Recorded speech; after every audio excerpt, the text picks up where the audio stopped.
Zein barnetegitxotan egon zarete? Ni egon naiz Azkoitian eta Lekarozen. Ni Lekarozen egin zen. Ni Lekeition egon nintzen. Eta zer nolako ekintzak egin zen dituzten?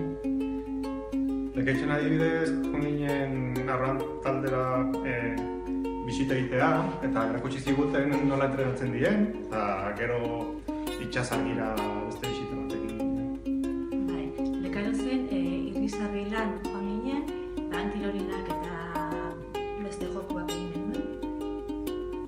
Lekarozen asko jokatu genuen, eta Azkoitian joan ginen erakusketa ikustea,